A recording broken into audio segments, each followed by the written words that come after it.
Welcome to மிச்சிட்லா சமையல் and shopping. இன்னைக்கு நம்ம பார்க்க போறது ஒரு நான்வெஜ் ரெசிபி தான். அது என்னன்னு பாத்தீங்கன்னா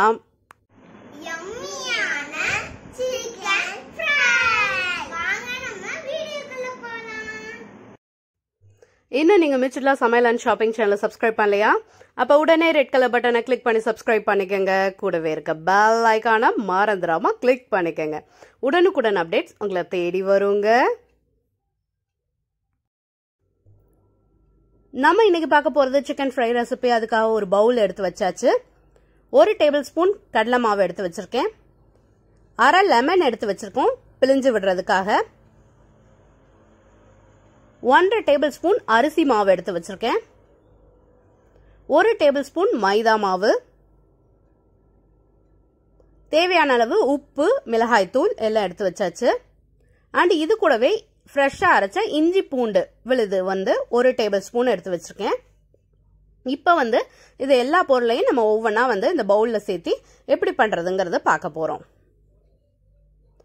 ஃபர்ஸ்ட் இதெல்லாம் ஓரமா தள்ளி வச்சுக்கிறேன். இப்ப பவுல் எடுத்துக்கலாம். நம்ம எடுத்து வச்சிருக்க பொருள் ஒவ்வொன்றா சேர்த்திக்கலாம். அதுக்கு முன்னாடி இதுக்கு நான் மெயினா தயிர் சேர்த்திக்க போறேன். இது நல்லா சாஃப்டன் பண்ணி கொடுக்கும் சிக்கனை. அதுக்காக 2 குழிக்கரண்டி, சின்ன குழிக்கரண்டியில 2 குழிக்கரண்டி தயிர் சேர்த்திருக்கேன். நீங்க பெரிய குழிக்கரண்டி எடுத்தீங்கன்னா 1 கரண்டி தயிர் எடுத்துக்கோங்க. இதை நல்லா விஸ்க் யூஸ் பண்ணி கெட்டி இல்லாம இந்த மாதிரி லிக்விட் கன்சிஸ்டன்சிக்கு நம்ம கரைச்சி விட்டுக்கலாம். ஸ்மூத் கன்சிஸ்டன்சிக்கு. அப்பதான் நம்மளுக்கு ஈஸியா இருக்கும் பிளெண்ட் பண்றதுக்கு. அதுக்காக இந்த மாதிரி ஒரு விஸ்க் வச்சு நல்லா கலந்து விட்டுருங்க. சப்போஸ் உங்ககிட்ட விஸ்க் இல்லை அப்படின்னா ஒன்னும் இல்ல, ஃபோர்க் வச்சு நல்லா கலந்து விட்டுருங்க.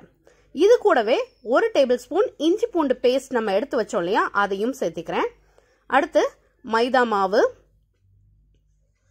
அடுத்து நம்ம எடுத்து வச்ச அரிசி மாவு, கடலை மாவு எல்லாத்தையுமே சேர்த்திக்கலாம். இது கூடவே தேவையான அளவு உப்பும் சேர்த்திக்கலாம்.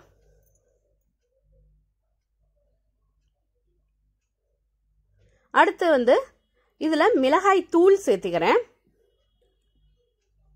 நார்மலான மிளகாய் தூள் ஒரு 3/4 டீஸ்பூன் சேர்த்திருக்கேன். இது கூட அரை எலுமிச்சம்பழத்தை பிழிஞ்சு விட்டுறலாம்.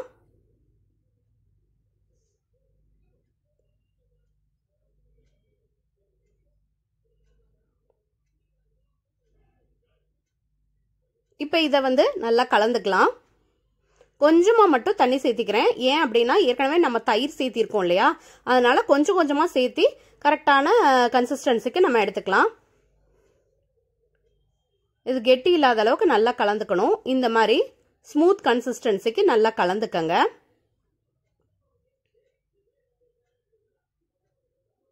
இப்ப நம்ம கழுவி எடுத்து வச்சிருக்க சிக்கன் பீசஸ் இதுல சேர்த்திக்க போறேன்.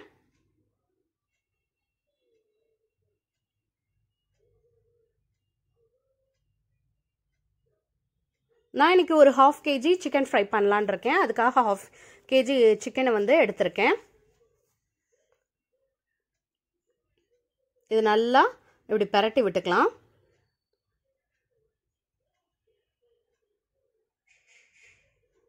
இந்த மாதிரி கையிலே நல்லா கிளறி விட்டுக்கோங்க.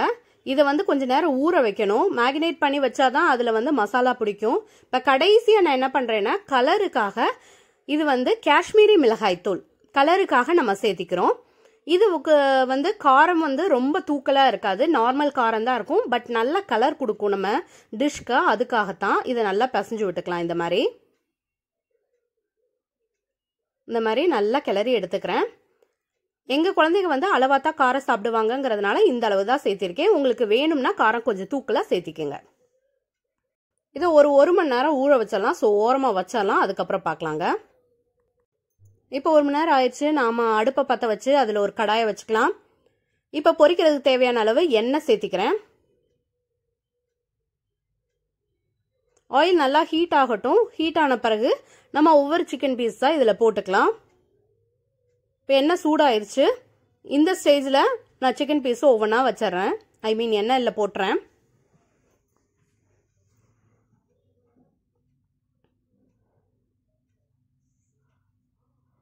இது நீங்க மீடியம் டு ஹை ஃப்ளேம்ல வச்சுக்கோங்க.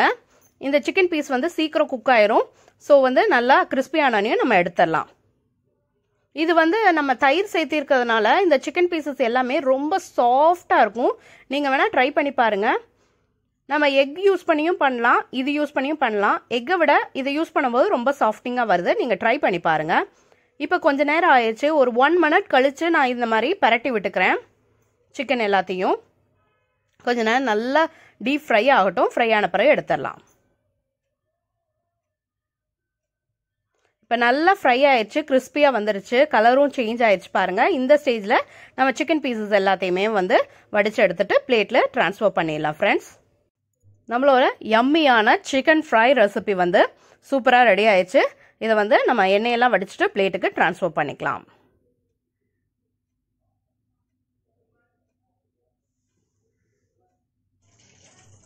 ஒரு பீஸ் சிக்கன் எடுத்து நான் உங்களுக்காக பிரித்து காமிக்கிறேன்.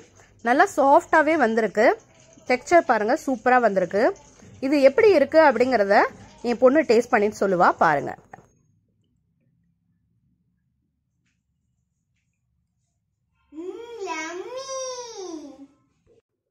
நம்மளோட யம்மியான சிக்கன் ஃப்ரை ரெசிபி ரெடி ஆயிடுச்சு.